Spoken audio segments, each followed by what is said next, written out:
আসসালামু আলাইকুম। জয় বাংলা, জয় বঙ্গবন্ধু। দুনিয়ার মজদুর, এক হও, এক হও। আন্তর্জাতিক শ্রমিক দিবস 2024 আসছে 1 মে, রোজ বুধবার। আন্তর্জাতিক শ্রমিক দিবস উপলক্ষে নাগরপুর উপজেলা রিক্সা ও ইজি বাইক শ্রমিক সমিতির উদ্যোগে দিনব্যাপী অনুষ্ঠানের আয়োজন করা হয়েছে। অনুষ্ঠানে প্রধান অতিথি হিসেবে উপস্থিত থাকার সদয় সম্মতি জ্ঞাপন করেছেন গণপ্রজাতন্ত্রী বাংলাদেশ সরকারের মাননীয় বাণিজ্য প্রতিমন্ত্রী জনাব আহসানুল ইসলাম টিটু এমপি। উদ্বোধক হিসেবে উপস্থিত থাকার সদয় সম্মতি জ্ঞাপন করেছেন সন্ধানী লাইফ ইন্স্যুরেন্স কোম্পানির সম্মানিত চেয়ারম্যান ও মাওলানা আব্দুল হামিদ খান ভাসানী ডিগ্রি কলেজের পরিচালনা পর্ষদের সম্মানিত সভাপতি জনাব মোহাম্মদ মুজিবুল ইসলাম পান্না।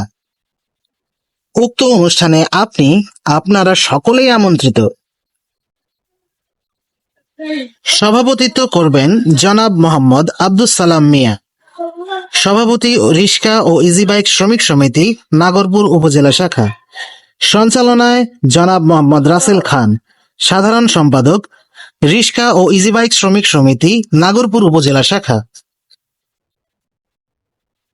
অনুষ্ঠান সূচি: সূর্যোদয়ের সাথে সাথে জাতীয় ও দলীয় পতাকা উত্তোলন, সকাল 10 ঘটিকায় র্যালি, সকাল 11 ঘটিকায় আলোচনা সভা, সন্ধ্যা 7 ঘটিকায় মনোজ্ঞ সাংস্কৃতিক অনুষ্ঠান।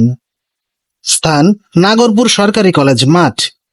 বিশেষ আকর্ষণ: ক্লোজ আপ 1 তারকা বিউটি ও শাহিন খান উপস্থিত থাকবেন। আয়োজনে রিক্সা ও ইজি বাইক শ্রমিক সমিতি নাগরপুর উপজেলা শাখা। উক্ত অনুষ্ঠানে আপনারা সকলেই আমন্ত্রিত।